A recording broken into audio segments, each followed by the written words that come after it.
jab, jab, jab. That's what my insides felt like at any time or even all the time, all over my body. I was just 8 years old and already so scared of dying and so afraid of this incredible pain. I ignored it as best as I could because I didn't want to know what was wrong. Not to mention that the doctors all said I was just faking, just because they didn't know what was going on. Years and years and years afterwards, I eventually found out my body had been pummeled by 3 serious chronic illnesses this whole time, and it's only now that I'm able to do anything about it. The pain only got worse as I grew up, but I gritted my teeth through it all. Soon, I turned 12 and got my first period. Excited at finally becoming a woman, I was thrown into betrayed confusion when I started passing chunky clots. Felt like I was on fire every time I peed, had unbearable cramps, and even worse, ovulation pains. And yet I still bore with it, thinking that this must be what every woman experienced early on. I was wrong, of course. The first mistake of many. 15 now, and I began to have constant lower back pain and oddly colored discharge. Thinking I had a kidney infection, I persuaded my dad into taking me to a clinic. They told me it was a UTI. When I said I'd been having these symptoms for years, they didn't do anything with that information. Just brushed me off. Even though they put me on medication, nothing changed.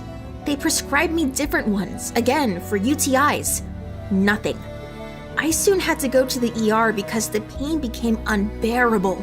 But still, no one knew what was happening. They tried to do a pelvic exam, but I pulled away, crying and yelling. It felt like I was being broken apart. Was it because I was a virgin? No, but I didn't know that at the time. In fact, no one else knew what was wrong with me, so they just sent me home. It became a routine.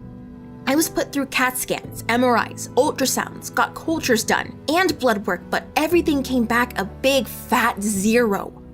That meant I was perfectly healthy, right? Nope. I was so healthy that after 2 years of this song and dance, my family gave up on me and sent me to live with my grandma. I was losing my mind on meds I should have never been on. After a few weeks at my grandma's, I was found lying on the ground in a park, shaking. I guess someone called an ambulance because the next thing I knew was paramedics looking at me in disgust as they put me on a bed in an unfamiliar space full of strange sounds, voices, and smells. Understandably, I started freaking out and they had to strap me down, yelling at me that they'd lock me in a room for psychiatric evaluation if I didn't stop. To this day, I remember being mocked by dozens of paramedics, doctors, and nurses. In the end, that's exactly what they did. I had to go to an outpatient psychiatric ward, slapped with the label bipolar. They gave me medication, but I didn't take them, instead lying about it to their faces that I did. The doctors would say I was doing well when they thought I was taking them, and the opposite when they thought I wasn't. I guess you'd call this reverse placebo? Either way, it was just a whole lot of more nothing. After a month, I was released and sent to a new school. The pain never stopped, and soon none of the staff, teachers, or nurses there believed me. The school counselor called me a class disruption. The gym teacher told me I was a failure in front of everyone because I couldn't finish a run, and they were positive I was faking being sick. I was the role model for what not to be, and all the other students isolated me. It got to me. After high school, I gave up going to the hospital, telling myself I was actually crazy and trying to ignore my pain. This was pretty hard since by now my period cramps were so bad that they'd make me vomit. I moved back to my hometown and began to physically break down even more. So I bit the bullet and went back to the same clinic. UTI again, of course. The same medication, of course. Medication that wasn't doing anything for me and that I was actually allergic to, causing me to pass clots from the front and the back.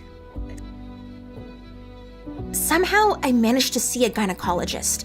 He told me I had internal cystitis, which is a chronic condition with symptoms similar to UTIs. I also apparently had overactive bladder syndrome. Finally, 2 diagnoses that seemed right. But when I went on the medication, it still didn't help the pain. So I stopped taking them. It was a step in the right direction, but still no cigar. It was the ultimate worst during my period cramps. They kept me awake all night, and if I did manage to sleep, they would be right there when I woke up. It felt like there was something breaking and tearing behind my belly button. Plus, I had these piercing throbs in the back of my head. I felt those same lancing pains in my legs and groin area, making it hard to walk or breathe. But by now, I learned to deal with it in silence. I stayed quiet about it for the next year. I was 19. For some reason, I started seeing ads on TV and Facebook about something called endometriosis, a chronic condition where the cells from tissue lining your uterus, called the endometrium, travels and grows outside on the surrounding layers of tissue, like the fallopian tube or the ovaries. This can cause internal bleeding, cysts, painful menstrual cycles and urination, and potentially fusing organs together. It's also bad because then the body thinks the misplaced tissues are invaders, and so the immune system tries to do some misinformed housekeeping, resulting in all sorts of pain. Nasty stuff, and I forgot all about it since my cramps and pains happen 24/7, period or not. Months and months afterwards, I did some research on a whim and was shocked to find that internal cystitis and endometriosis are related, with the former mimicking the latter in some cases. In growing fear, I joined some Facebook groups and talked to the women there. All the symptoms matched up. They even told me it didn't have to be pain during my period. Endometriosis could happen around the clock, like a hit to the chest. I was convinced I had endometriosis. Jumping on this, I scheduled an appointment with a new gynecologist as fast as possible. She set me up for a laparoscopic diagnostic operation and also prescribed birth control to help ease the pain. May 23rd, 2019.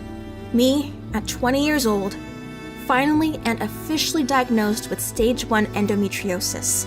I started medication to force my body into an early menopause to help with endometriosis.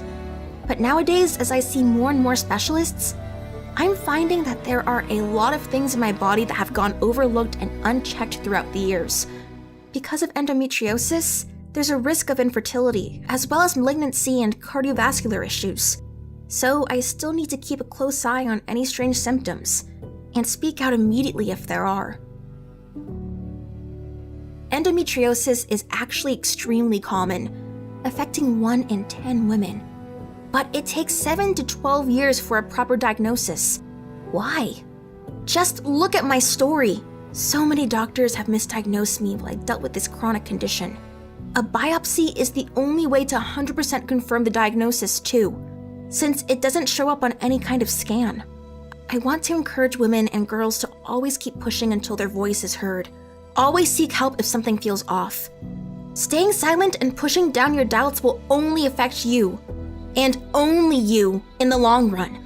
If nothing else, please do your best to stand up for your own health.